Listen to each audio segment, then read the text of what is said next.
Inquiring minds want to know, are the reported deaths from COVID-19 truly deaths from COVID-19? To address this question, we need to discuss death certificates, since death certificates are the basic source of information about mortality. The discussion of death certificates is not a fun one. We have all grieved so many losses in our lifetimes.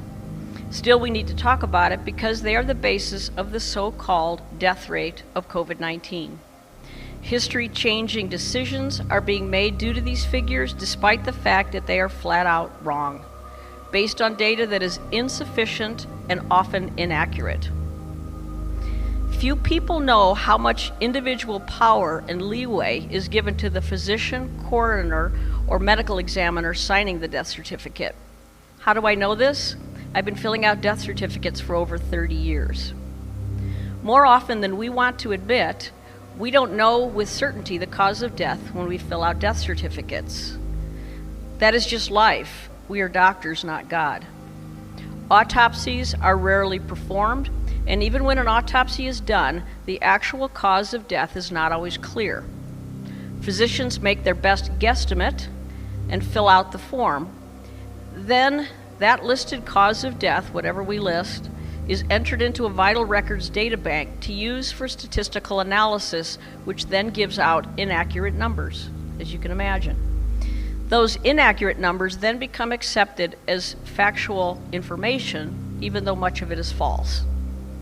So, even before we heard of COVID-19, death certificates were based on assumptions and educated guesses that go unquestioned. When it comes to COVID-19, there is the additional data skewer that is, get this, there is no universal definition of COVID-19 death.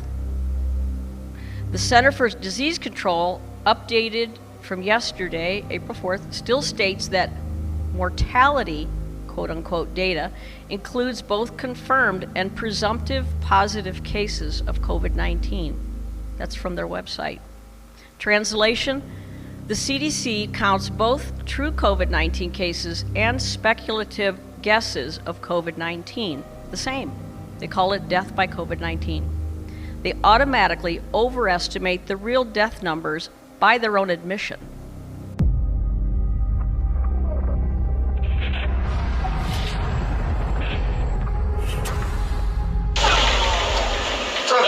All right, man. What do you know, babe? You can take out the mask. The case fatality rate's like 0.1 to 0.3 according to USC. Is it really? That's reassuring. USC. Everybody here's been vaccinated anyway. USC and LA County Public Health came up with a study. They found that there are 7,000 cases in California, but they really believe that there are anywhere from 221,000 to 442,000 people who were infected. Really? Yeah. And so that makes it 0.1 to 0.3. Does a study to come out with? Yeah, just give it to them. So it suggests that the case fatality rate is 10. It seems. Wow. Which puts you right in line with the flu. Yeah, exactly. Yeah, that's what it is. So it was a hoax. I don't think it was a hoax.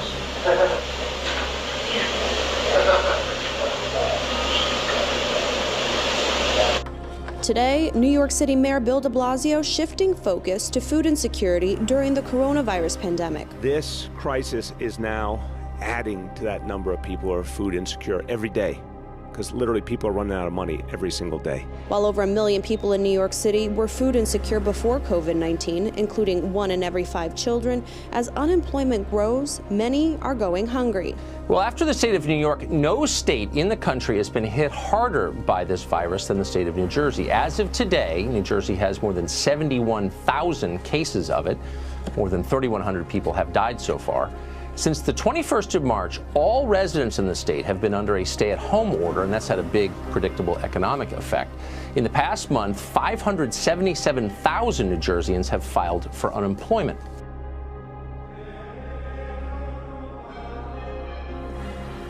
And concretely to do this, the Holy Father has constituted a group called a Vatican Commission for COVID-19.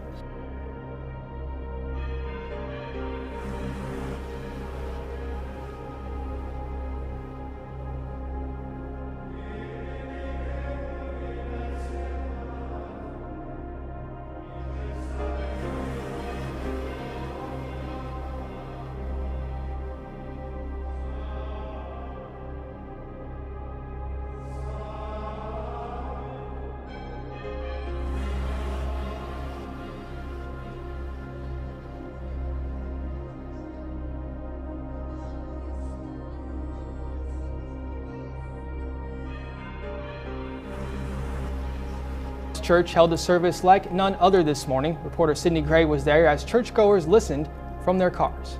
It feels really good to be able to go to church. I miss it.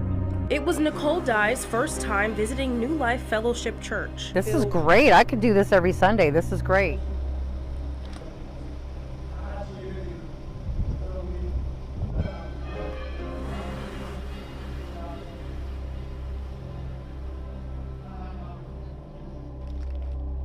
And the point of this commission is to serve as the Pope's instrument and Pope's way of reaching out to the churches all around the world to first find out what they're doing and to see how the Holy See or this commission can be of support for them to realize their own particular objectives against this virus.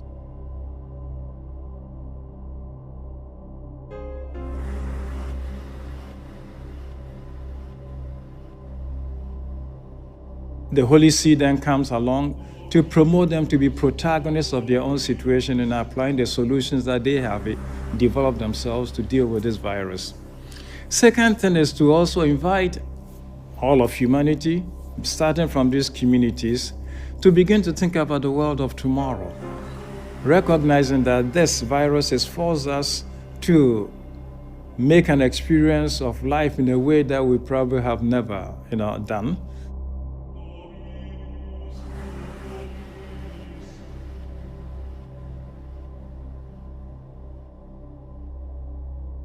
And so it is to begin to think about a new future, begin to think about new ways of doing things, begin to think of new form of economy, new form of business, new form of technology, begin to think of new form of economy.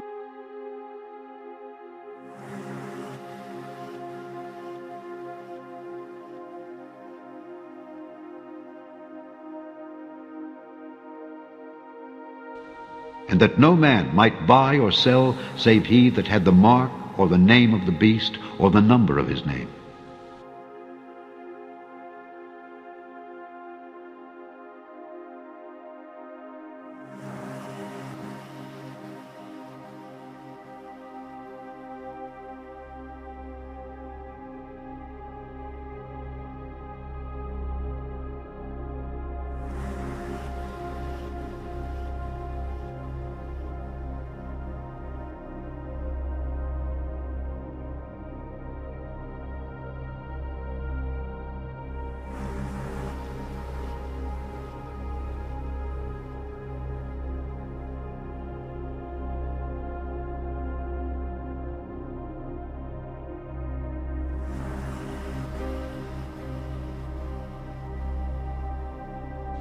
And he had power to give life unto the image of the beast, that the image of the beast should both speak and cause that as many as would not worship the image of the beast should be killed.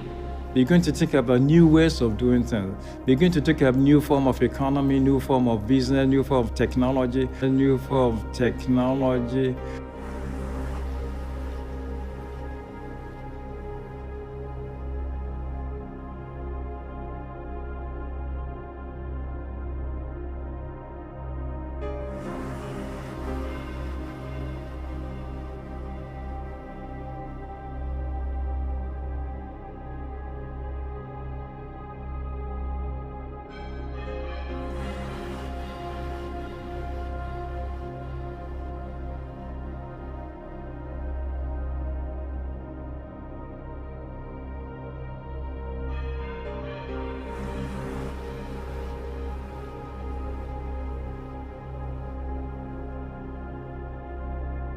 With the establishment of this commission, there is an invitation also to recognize a few things. I mean, when we did celebrate globalization in the past, we thought that we were coming together to experience and to live our sense of common humanity, a common human family.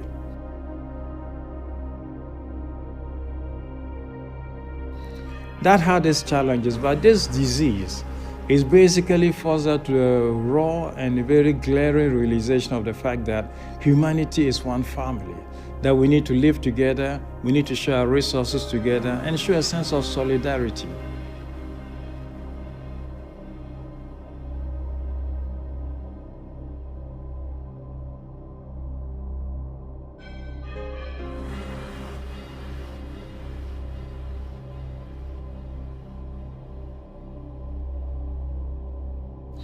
The future is always, cannot be 100% predicted. But with the knowledge that we develop together as a family, we can always come up with measures to enable us to mitigate the impacts of some such things happening to us again in the future.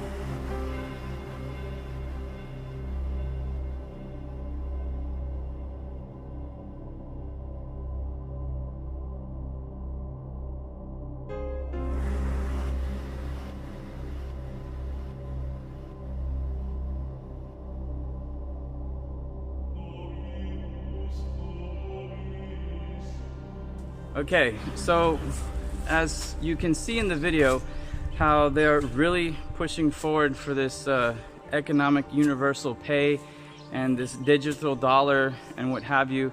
It all ties in to the sole purpose of, Vatican control. That's what this is all about. They're already starting to provide free money to a lot of families in the world and what have you. I know for a fact, particularly America, where families are receiving a good chunk of money each month, and they plan on possibly doing that until January 2021, when they can get the digital dollar in place. ID 2020 is a global strategic initiative aiming to help deliver against the United Nations sustainable goal of legal identity for all. There are 1.5 billion people in the world who don't have a legal identity. No legal identity means no bank account and social exclusion. It's going to be an annual conference up until 2030. There will be a mixture of non-governmental organisations, humanitarian agencies, technologists, innovators and policymakers. Technology cannot speak for itself. It requires innovators to talk to policymakers, and this is a forum at which we can do that. The summit will look to examine the issues and to work out whether technology can be an enabler for societal good. Once a person has a legal identity, governments and non-government organisations can help people become safe, part of society, financially included and economically active. By bringing the right people to the table, focusing the debate and thinking of solutions that will affect up to a third of the world. The time is right to start today. And on that national ID card, it's going to have all the information about you. And there's going to be a computer chip on that card which will store everything about you so they understand who you are. And on that computer chip, of course, if you've had your vaccinations or not. And if you haven't had your vaccinations, basically you're not going to be able to participate in this world's economy. You're not going to be able to participate in society because you're a health risk, and a health threat is what they're going to say. And that eventually, if you do not comply with their Sunday laws, you're eventually a terrorist because you don't want to go to church and to pray and to stop all these calamities and these sicknesses and viruses and what have you. So basically, those who are not going to comply with this Vatican world global system, you are going to be an enemy of it, and if you're not going to comply with it, they're going to take away your allowance and you're not going to have any money for yourself to live in their system. And it was given unto him to make war with the saints and to overcome them. And power was given him over all kindreds and tongues and nations. And all that dwell upon the earth shall worship him, whose names are not written in the book of life of the Lamb, slain from the foundation of the world. And so when you put the pieces together regarding everything that's happening in the world today, you can clearly see that this system is all built upon worship. Fear God and give glory to him, for the hour of his judgment is come. And worship him that made heaven and earth and the sea and the fountains of waters. If any man worship the beast and his image, and receive his mark in his forehead or in his hand, the same shall drink of the wine of the wrath of God, which is poured out without mixture into the cup of his indignation. The Vatican has always been the institution and the seat of Satan since its birth, back in the revelation of Daniel's days and such, of the fourth beast that would rise to power. And the fourth kingdom shall be strong as iron, for as much as iron breaketh in pieces and subdueth all things. And as iron that breaketh all these, shall it break in pieces and bruise. Who had killed the apostles of Christ, who even hung Christ up on the cross, who did a lot of damage in the Dark Ages in killing Christians, who would be adhering to the King James Bible and what have you, they're going to do it in these last days. If you're not going to worship the Antichrist, then you are going to be destroyed, is what they're basically saying. And today they're tempting everybody to comply with this system through giving handouts and what have you.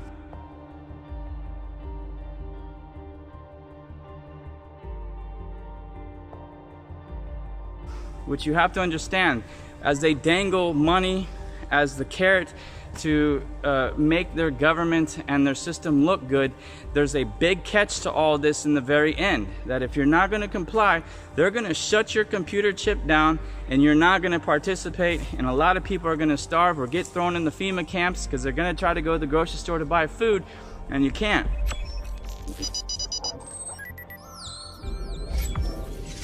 That is why I continue to say to get out into your land of milk and honey, become your own pharmacy, grow your own store, and produce good spiritual fruits while you're out here, and to prepare for the end. I wish above all things that thou mayest prosper and be in health, even as thy soul prospereth. When you look at this mark of the beast system, again, it is all about worship, and the computer chip is not the actual mark of the beast. It is the instrument by which they're going to enforce their Sunday laws.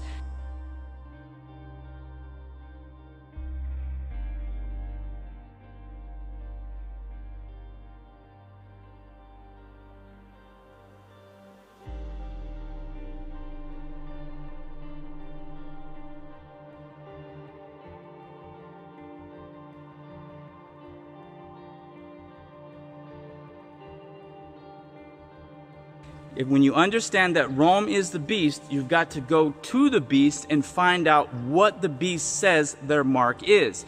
And they clearly say that their mark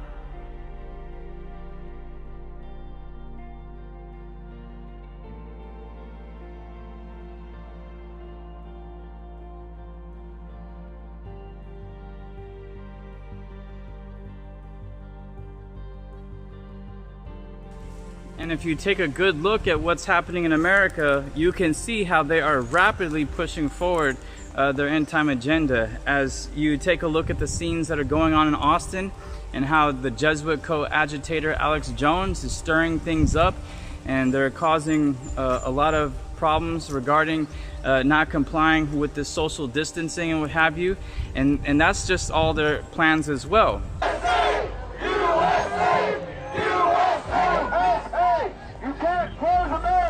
You can't close America! America will reopen! Texas is leading the way! Open Texas now! Open Texas now! Open Texas now! Let us work! Let us work! Let us work! Let us work! No more tyranny!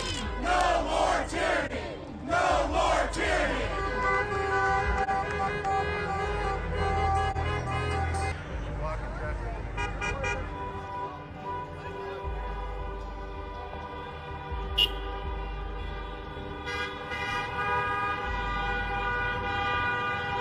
The Jesuit order wants to stir things up to give them a reason to put troops all over the streets. This is why that they're stirring things up today, and that's why you've been seeing a lot of UN vehicles being transported to America over the decades, and tanks and foreign vehicles with crescent moons on them and such, because the Muslims are going to have everything to do with helping the Vatican's New World Order agenda, and beheading the saints and killing them in gas chambers and throwing them in the FEMA camps to re-educate them in these last days. And if they can't re-educate you and put you back into society to be a good citizen of this lawless world, then they're just going to kill you.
And I just want everybody to understand now, when you look at this system, again, it's built on tracking, controlling, and forcing us against our will to worship this beast system.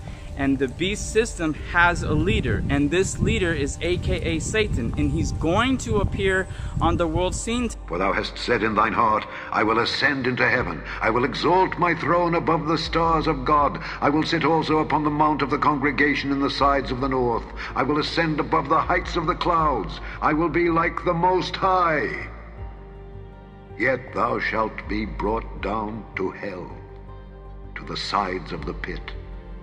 They that see thee shall narrowly look upon thee and consider thee, saying, Is this the man that made the earth to tremble, that did shake kingdoms, that made the world as a wilderness, and destroyed the cities thereof, that opened not the house of his prisoners?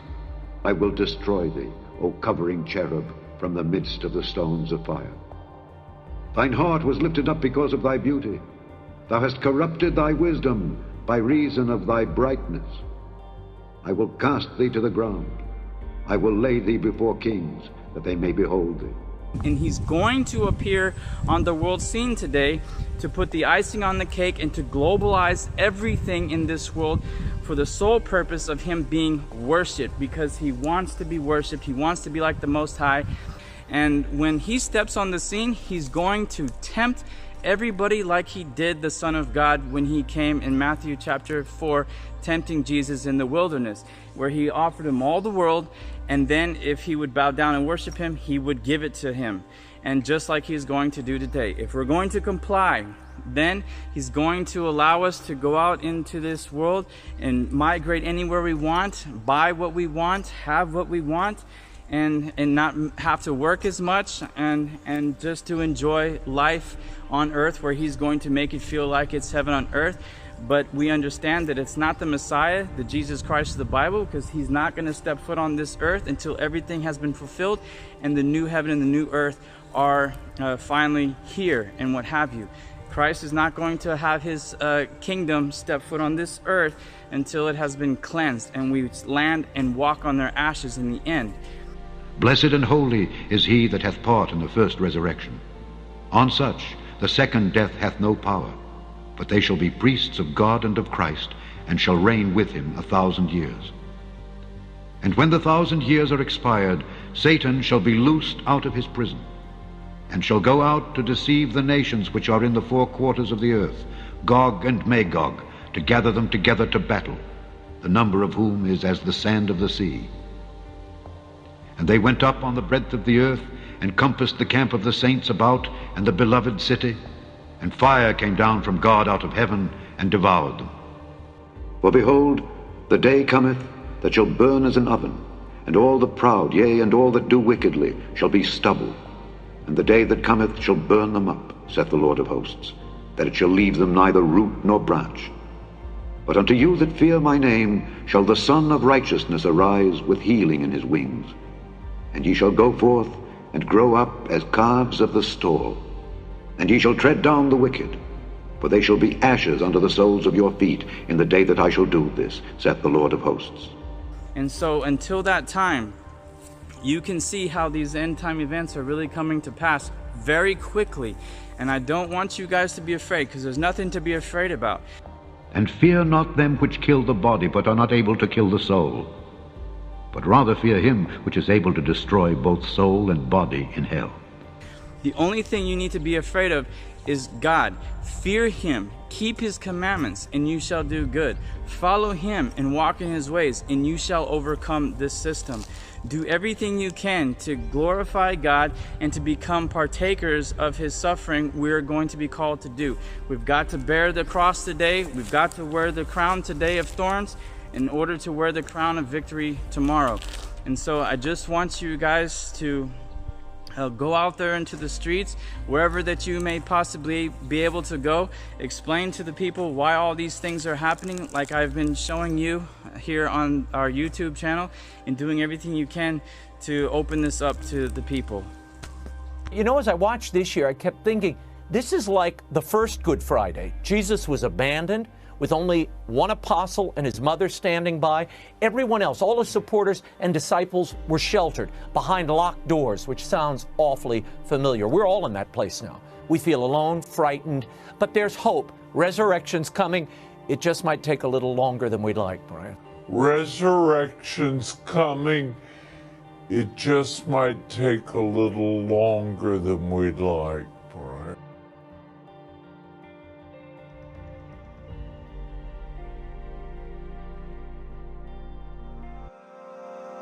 Will you come to church with me? That's the question we asked when we surveyed people across America. The results? 80% said they'd be likely to attend if invited by a friend. That's 4 out of 5 people in your community. Yet only 2% of churchgoers said they invited anyone to church over the last year. It's time for a change, a movement, uniting over 120 different denominations and reaching over 13 million people, helping churches all over America see an average increase of 25% in attendance on this day, and helping your congregation become more outward focused. Back to Church Sunday.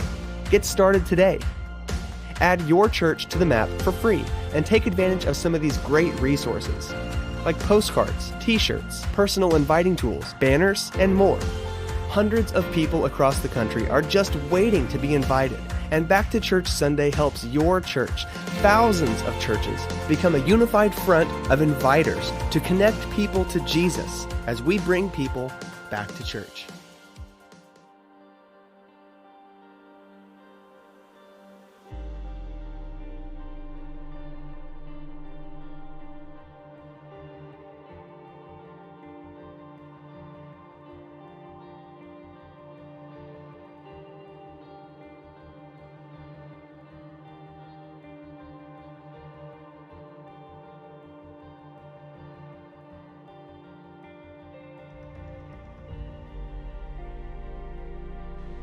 Here is the patience of the saints. Here are they that keep the commandments of God and the faith of Jesus. Blessed are they that do his commandments, that they may have right to the tree of life and may enter in through the gates into the city.